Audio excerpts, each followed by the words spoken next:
Oral cancer के क्या reasons है, मतलब ये क्यों होता है और इसके सॉल्यूशंस क्या हो सकते हैं? अभी ओरल कैंसर जो है वो बेसिकली जो तंबाकू, टबैको और चूना वगैरह जो खाते हैं और जो एक साइड ही रखा रहता है वो, सो उसकी वजह से होता है। एज वेल एज आप पान और वो गुटखा जो खाते हैं उससे भी होता है ओरल कैंसर। पर डायरेक्टली ओरल कैंसर से पहले सबसे पहले सिम्टम्स आपको मुंह में दिखते हैं, which is called as pre cancer. Pre cancer stage पे अगर आपका ओरल कैंसर डिटेक्ट हो गया, इट इज़ 100% क्योरेबल। अच्छा, यस, सो ओरल कैंसर, तो इसीलिए कहते हैं ना कि डेंटिस्ट के पास हम हर 6 महीने में एक बार जाके माउथ दिखाना चाहिए, बिकॉज ओरल कैंसर का फर्स्ट साइन माउथ में आता है और इनिशियली वो प्री कैंसर स्टेज में रहता है। तो अर्ली डायग्नोस होगा तो 100% क्योरेबल होगा। Pre-cancer stage मतलब not even stage 1 of cancer. Yes, not even the cancer is not even started. Pre-cancer मतलब just the initial. Then the stage 1, 2, 3, 4 comes in. ओह अच्छा अच्छा, So that is a pre-cancer stage. So pre-cancer stage में भी जैसे आप देखेंगे कि कुछ लोगों को आदत होता है कि तंबाकू या गुटखा वो या चूना एक ही जगह लगाए रहते हैं और सो भी जाते हैं, ऐसा लगता है। वो सो भी जाते हैं, वो रखते हैं दिन भर मुंह में। तो उस एरिया में क्या होता है, सिंस अपना जो अंदर का जो स्किन है वो बहुत सॉफ्ट है, तो वो स्किन इरोजन हो जाता है और इरोजन होने की वजह से वो घिस जाता है स्किन। वो घिसने की वजह से वाइट पैच हो जाता है। तो वो वाइट पैच अगर कुछ नहीं किया तो वो अल्सर होगा। अल्सर नॉन पेनफुल स्टेज रहता है, फिर भी पेशेंट निग्लेक्ट करता है। अल्सर डीप हो जाता है, डीप होते होते then it forms into a cancer. और एक जो कंडीशन होती है हमारे इसमें बोलते हैं सब म्यूकस फाइब्रोसिस, मतलब वो होता है आपका गुटखा खाने से, पान गुटखा, और वो उसमें जो सुपारी होती है तो वो सुपारी आपके बक्कल म्यूकोसा को छील देती है, बिकॉज वो हार्ड सब्सटेंस है, अब्रेसिव है वो। तो इसकी वजह से आपका जो मुंह है, जनरली आप देखेंगे आपके जो चीक्स हैं दे आर वेरी सॉफ्ट, वो हार्ड हो जाते हैं और रिजिड हो जाते हैं। तो हार्ड और रिजिड होने की वजह से आपका माउथ ओपन नहीं हो पाता है। सो माउथ पूरी तरह से खुलता नहीं है। अभी आइडियल माउथ ओपनिंग कितनी होनी चाहिए, वो आपकी 3 फिंगर्स अंदर जाने चाहिए आपके मुंह के। That is the ideal mouth opening. कुछ लोगों का मुंह ही नहीं खुलता है, that is because the muscles अंदर के वो फाइब्रोस हो गए हैं, रिजिड हो गए हैं। 3 fingers, that is the mouth test. आपके 3 फिंगर्स आप अपने माउथ में लेके चेक करिए कि आपका ओपनिंग इज फाइन और नॉट। 4 जाए तो 4 तो फिर बहुत ज्यादा हेल्दी है। हेल्दी के ऊपर है तू। Okay. तो वो माउथ ओपनिंग का टेस्ट होता है अच्छा। कि हाँ, तो ये है कि आपका जो रिजिडिटी कम होना चाहिए। दूसरा और एक कंडीशन बोलते हैं, वो जो मैंने वाइट पैच की बात करी थी उसका ल्यूकोप्लेकिया बोलते हैं। अगर अभी जैसे हर पेशेंट, कुछ पेशेंट्स अफोर्डिंग नहीं रहते, राइट, तो हम उनको क्या सजेस्ट करते हैं, ठीक है आपको आदत है गुटखा पान वो खाने की और एक जगह रखने की, तो एक दिन इस तरफ रखो, दूसरे दिन इस तरफ रखो, एक दिन इस तरफ रखो, दूसरे दिन इस तरफ रखो, और हर बार चेक करो कहीं आपको वाइट पैच आया क्या। अगर वाइट पैच आया तो इमीडिएटली सर्जिकली निकाल दो उस वाइट पैच को, तो आप बच जाएंगे। बिकॉज जो ओरल कैंसर है वो जनरली सिर्फ मुंह तक कंटेन नहीं रहता है, वो मैलिग्नेंट होता है, मतलब वो आपके पूरे बॉडी में स्प्रेड होगा। और मतलब आप खाओगे कुछ तो उसके साथ वो ओरल कैंसर सेल्स सिर्फ माउथ तक ज्यादातर कंटेन नहीं रहता है, वो मैलिग्नेंट होता है। It spreads in your body, it can go into any organ, और आपको कोई दूसरा भी कैंसर हो सकता है। वो मैलिग्नेंट होता है, विच इज़ वेरी डेंजरस। इसलिए हमारे इंडिया में most of the deaths happen because of the oral cancer, क्योंकि हमारे हैबिट्स वैसे हैं। Most of deaths oral cancer से? यस, बिकॉज अपना जो है पॉपुलेशन वो बेसिकली पुअर और मिडिल क्लास है, right, and people are addicted to having, अभी paan gutkha chewing smoking is so common, right. So उन सब में टोबैको है, तो वो सब टोबैको है तो इट विल अफेक्ट योर, क्योंकि वो सब हीट जनरेशन प्रोडक्ट्स हैं, then they burn your mucosa, अंदर का जो सॉफ्ट लाइनिंग है वो बर्न होने से अल्सर्स होते हैं। अल्सर होंगे तो इनिशियली वो नॉन पेनफुल रहेंगे, पर अगर वो ज़्यादा टाइम तक 1-2 हफ्ते तक आप देखिए फिर भी वो अल्सर है, तो प्लीज़ जाके डॉक्टर को दिखाइए, डॉक्टर को बोलिए कि ये कॉन्स्टेंटली है वो, तो then basically the doctor can take it ahead. और एक कंडीशन है जो आप माउथ में देखते हैं, called as lichen planus. Lichen planus क्या होता है, माउथ में ना ऐसे वाइट रेज जैसे दिखेंगे, ओके यस सो वो बेसिकली टेंशन की वजह से होता है. People who are stressed out और इन टेंशन, सो वो भी एक प्री कैंसर कंडीशन है. और वो सिर्फ माउथ तक कंटेन नहीं रहती है, वो आपके स्किन पे भी आ जाती है क्योंकि it's a skin disease also. अच्छा. Yes Okay. सो अभी टेंशन का तो कोई इलाज नहीं है. वो psychology या जैसा दैट इज होगा. साइकोलॉजी. हाँ. तो उसके लिए हम उनको सिर्फ टॉपिकल एप्लीकेशन दे सकते हैं. अच्छा. अच्छा. टॉपिकल एप्लीकेशन देके वही उसका ट्रीटमेंट है, क्योंकि टेंशन को तो हम कम नहीं कर सकते. जब Correct. तक वो पेशेंट को खुद रियलाइजेशन होगा, वो मेडिटेशन और योगा और वो सब करके वो होता कर है. सकता है. वो कर Correct, सकता है. correct, correct. वैसा है. तो आपको क्या लगता है, जैसे अभी फॉर एग्जांपल मुझे ऐसा लगता है कि अपने देश में डेंटिस्ट के पास जाना लोग एंड तक अवॉइड करते हैं. मेरे हिसाब से एंड तक अवॉइड करते हैं, या आपने एक साल में 2-3 बार ही बोला. शायद वो भी ना जाए जब तक ज़्यादा प्रॉब्लम ना हो जाए. तो ऐसा ही है कि लोग रेगुलरली आते हैं. रेगुलरली मुझे नहीं लगता. देखो, जो लोग अभी एजुकेटेड हैं, जिनको समझ है कि मुंह एक्चुअली जो आपका मुंह का ओरल हेल्थ है वो आपकी ओवरऑल बॉडी के हेल्थ पे पूरा इम्पैक्ट करता है. अगर आप देखें कि जैसे आपके मुंह में जो over your mouth is the foundation of your overall health. Chewing is very important. और chewing each food bite that you take at least 20 to 30 times आपको च्यू करना है. और 30 टाइम्स 20 to 30 टाइम्स, तभी वो प्रॉपर सलाइवा के साथ मिक्स होगा और तभी वो एक्चुअली ब्रेक डाउन होगा बॉडी के अंदर. Like every bite every bite you should actually chew 20 to 30 times. Slow eating. Correct. Slow eating, slow chewing, letting your food particles get mixed with your saliva and then swallowing it. If you want that food particle कि वो आपका digestion हो. आजकल आप देखेंगे अभी India की one of the most common diseases diabetes है. हाँ. राइट. तो अभी डायबिटीज़ में आप देखें, अगर आपका आज फाइन ऐसा क्लिनिकल स्टडीज़ है कि अगर आपको गम इन्फेक्शन है तो आपका ब्लड शुगर हाई होगा.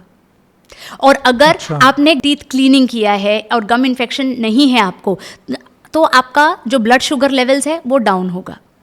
ओह अच्छा. यस. कैसे सो कैसे हमारे जो हमारा जो गम्स है which is the soft tissue जिसमें हमारे दांत एम्बेडेड हैं. हाँ. तो गम में ना बेसिकली ब्लड सप्लाई है. तो ब्लड सप्लाई की वजह से हमें हमारा गम्स को बहुत ध्यान रखना चाहिए. लोग बोलते हैं सिर्फ दांत साफ करो, दांत साफ करो. हम गम के लिए कुछ नहीं करते.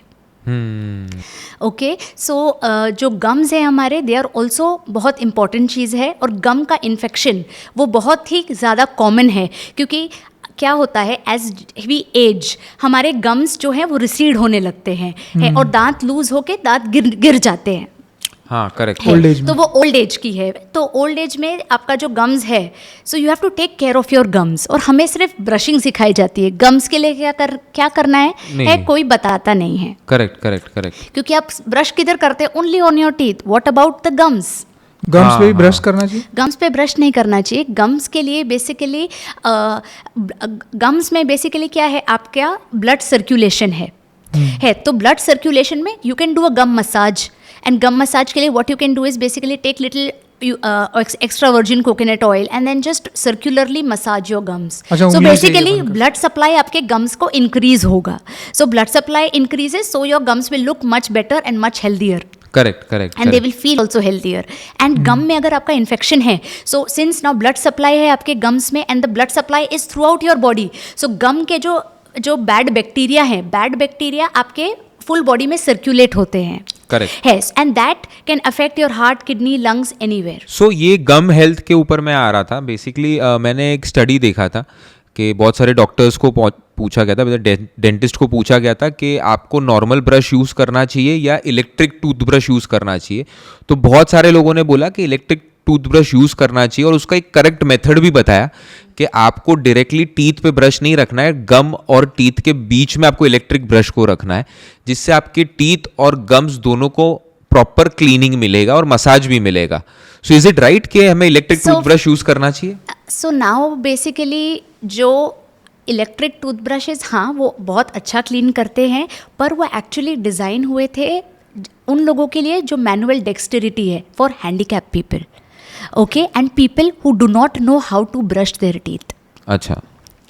क्योंकि क्या है, आधे से ज़्यादा प्रॉब्लम ओवर ब्रशिंग की वजह से होती है, आधे से ज़्यादा प्रॉब्लम क्योंकि लोग क्या करते हैं, लोग ब्रिसल्स जो रहते हैं ब्रश के, वो ब्रिसल्स जो है वो बेसिकली हार्ड यूज़ करते हैं। अच्छा, हार्ड ब्रिसल से आप अगर दांत घिसेंगे, सुबह सुबह जल्दी जल्दी में रहते हैं सब, तो जोर जोर से दांत घिसते हैं तो दांत सोचते हैं ज़्यादा घिसेंगे तो ज़्यादा चमकेंगे। हाँ वैसे ही लगता है। हाँ। बिल्कुल रॉन्ग मेंटालिटी है। आप ज़्यादा घिसेंगे तो आपका इनामिल जो है, जो आउटर लेयर है, फर्स्ट लेयर, वो पूरा निकल जाएगा। जो आपका गम अटैचमेंट है दांत को, वो भी निकल जाएगा, तो गम रिसीड होने लगेंगे। अच्छा, और आपको बकल कैविटीज़ हो जाएंगे, मतलब दांत और गम के बीच में कैविटी हो जाएंगे, और आप अगर फील भी करेंगे तो आपको उंगली से कैच लगेगा वो जगह पे। तो ओवर ब्रशिंग नहीं करना है। ओवर ब्रशिंग एज इन ज़्यादा ओवर देर तक ब्रशिंग आप रगड़ रहे हो। मतलब ideal time to brush your teeth would be 90 to 120 seconds. 2 minute. अच्छा, बस दैट इज 2 मिनट्स। 2 मिनट्स से ज़्यादा ब्रश करना ही नहीं है। साथ में ब्रशिंग का जो प्रेशर होता है ब्रशिंग का, लोग अभी ये आपका जैसे टूथब्रश है, ठीक है, तो ये अभी टूथब्रश में ये उसके ब्रिसल्स है। अब आप ये टूथब्रश को अगर आप ऐसे जोर से टाइटली पकड़ेंगे ऐसे और ऐसे ऐसे घिसेंगे तो आपका एल्बो से प्रेशर आ रहा है, और ये जो ब्रिसल टिप है वो उस पे प्रेशर आके दबेगा, टीथ पे दबेगा, and the bristles will start fraying away, मतलब फ्लावर बन जाएगा ब्रश का, ऑलमोस्ट और बन जाता है वो फ्लावर एंड तो वो टूथब्रश को आप फेंक दीजिए, उसका कुछ मतलब ही नहीं है। अच्छा, फ्लावर हो गया तो फेंक दो। फ्लावर हो, अगर आपने देखा ब्रिसल्स फ्लावर हो गए तो वो फेंकना है। क्योंकि जो टूथब्रश है उसका सिर्फ जो टिप है, जो ब्रिसल का स्ट्रेट टिप से ही क्लीनिंग होती है, नहीं तो क्लीनिंग हो ही नहीं रही है। और अगर फ्लावर टूथब्रश से करेंगे तो आप अपना गम और अराउंड द टिश्यू सब डैमेज हो जाएगा। और फ्लावर मोस्टली इसलिए बनता है बिकॉज प्रेशर की वजह से। फ्लावर बनता है बिकॉज ऑफ एक्सेसिव प्रेशर। हाँ, ऐसे ऐसे आप करेंगे, जैसे आप ये देखिए, अगर आप प्रेशर से आप ब्रश को टाइट पकड़ेंगे और एल्बो प्रेशर लगाएंगे, तो ये देखिए क्या हो रहा है ब्रिसल्स को। ब्रिसल्स स्ट्रेट नहीं है, वो मुड़ रहे हैं। हाँ, वो मतलब उस पे ज्यादा प्रेशर आके वो फ्लावर हो रहे हैं, मुड़ रहे हैं, तो इससे क्लीनिंग नहीं हो रहा है। ओके, इससे और डैमेज हो रहा है आपके टूथ आउटर सरफेस पे, गम्स पे, और यहाँ पे आपको बक्कल कैविटी हो जाएगी। अच्छा, यहाँ पे। सो अभी प्रेशर कैसे कम करें, क्या करें, है ना। तो अभी आपका ये पहली बात तो जो ब्रिसल है वो मैं रिकमेंड करती हूँ कि सॉफ्ट ही होना चाहिए अगर आपको गम प्रॉब्लम्स है तो। नहीं तो medium is also okay if your gums are healthy. As you approach probably 35-40 plus, I would prefer कि आप सॉफ्ट ब्रिसल्स ही यूज़ करें। अच्छा। ऊपर से ब्रश होल्डिंग का टेक्निक लोगों को नहीं पता है, तो वो एकदम ऐसे टाइट पकड़ते हैं। यू होल्ड हमेशा पेंट ब्रश लाइक लूज रहना चाहिए, ऐसे पेंट ब्रश जो ऐसा लूज रहना चाहिए। लूज रख के आप फास्ट मूव करिए, कैसे भी मूव करिए, मूवमेंट इज फाइन। आप ऐसे ऐसे कर रहे या राउंड राउंड करे, ऑल दैट इज ओके। आप पर लूज पकड़िए और हल्के हाथ से ब्रशिंग करिए। क्योंकि वो मिथ है कि ज्यादा घसेंगे तो ज्यादा दांत चमकेंगे। नहीं, वो आपने बोला कि इनामल निकल जाएगा, इनामल निकल जाएगा, गम डैमेज हो जाएगा, गम्स आपके रिसीड होने लग जाएंगे, और गम्स अगर रिसीड होने लगे तो वो दांत आपका बाहर आ जाएगा जल्दी, प्री मैच्योरली दांत बाहर आने वाले हैं। आइडियली 3 months में you should change your tooth brushes, अगर वो फ्रे नहीं भी हुआ है तो। Every 3 months। यस, और ब्रशिंग लोग कहते हैं ट्वाइस अ डे करना चाहिए, बट मेरे रिकमेंडेशन से you should do it once in the day time और वंस एट नाइट। करेक्ट। सोने से पहले एक बारी। यस, एक बार सोने से पहले और एक बार सुबह में। जब आप सुबह उठते हैं तो आपके माउथ में गुड हेल्दी बैक्टीरिया रहते हैं जो आपके डाइजेशन में बहुत काम आते हैं। अच्छा। और जो आपका गट को भी प्रोटेक्ट करते हैं। तो मैं क्या करती हूँ, मैं ब्रेकफास्ट खा लेती हूँ, ब्रेकफास्ट के बाद मैं ब्रश करती हूँ। वो खाते हैं तो उसके साथ ताकि बैक्टीरिया अंदर चले जाए, ऐसा कुछ? नहीं, क्योंकि अभी हम खाना ब्रेकफास्ट लेंगे, ब्रेकफास्ट लेने से फूड पार्टिकल्स फिर जमा होंगे, right? Then you need to clean the food particles. अच्छा, यस, दैट वो है ट्रिक।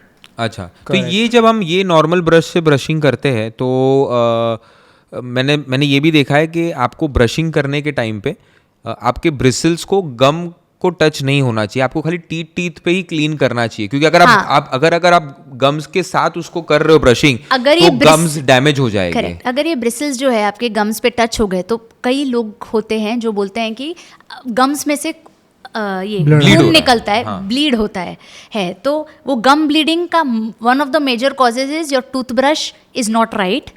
आपका जो ब्रशिंग टेक्निक है वो ठीक नहीं है, ओवर प्रेशर आ रहा है, इसलिए गम्स ब्लीड हो रहे हैं, because gums are soft tissue and teeth is a hard tissue. अच्छा, यस, Okay. तो सॉफ्ट टिश्यू है गम्स, तो उस पर कोई भी पोकी चीज लगेगी तो खून तो आएगा ही। हाँ, तो इसलिए हमें टीथ टू ब्रश करना या चाहिए। ओनली ब्रश योर टीथ हाँ, okay. For your gum to keep them healthy. आप क्या कर सकते हैं, जैसे आपने मील्स खाए, मील्स के बाद आप थोड़े से गुनगुने पानी में 1 चम्मच नमक डाल के गार्गल कर लीजिए। ओके, यस, तो उससे क्या है, गम्स में जो फूड पार्टिकल वगैरह चुप रहेगा वो फ्लश आउट हो जाएगा, इवन टीथ पे भी जो रहेगा वो फ्लश आउट हो जाएगा। Okay. सो मेरा रिकमेंडेशन है कि आप कुछ भी खाएं, जैसे ब्रेकफास्ट, लंच, डिनर, और बीच में अगर स्नैक्स भी खाया या जो कुछ भी खाया, उसके बाद आप जाके 5-6 बार पानी से रिंस करिए माउथ। अगर आपके पास वॉश बेसिन नहीं है, so what you can do is you can just take water as I show you all now. हाँ हाँ, अच्छा, ऐसे सिवरिंस। This and drink the water. It's good. It will hydrate your body also. Correct. The food particles will not stick on your teeth and cavities नहीं होंगे। Correct. Nice. तो ये सो फिर आप प्रेफर क्या करोगे कि इलेक्ट्रिक टूथब्रश के नॉर्मल, मतलब अगर एक कोई सिलेक्शन? एक्चुअली दोनों भी सही हैं। अच्छा, ठीक है, पर- दोनों भी सही हैं, पर जिन लोगों को जैसे ब्रशिंग करने को जमता नहीं है तो उनके लिए इलेक्ट्रिक टूथब्रश, वो लोग बराबर ब्रश नहीं कर पाते, प्रेशर नहीं समझ आ रहा है 5-5 मिनट तक घिस रहे हैं दांत, तो उन लोग के लिए टाइमर भी रहता है उसमें। सो उन लोगों के लिए इलेक्ट्रिक टूथब्रश, बट दोनों ही टूथब्रश इक्वली आर गुड। अच्छा, ऐसा नहीं कोई है। सुपीरियर का ऐसा कुछ नहीं ऐसा है? कुछ सुपीरियर नहीं है, इट्स Okay. जस्ट जिन लोग को मैनुअल टूथब्रश नहीं जमता है Correct. उनको हम इलेक्ट्रिक टूथब्रश दे सकते हैं।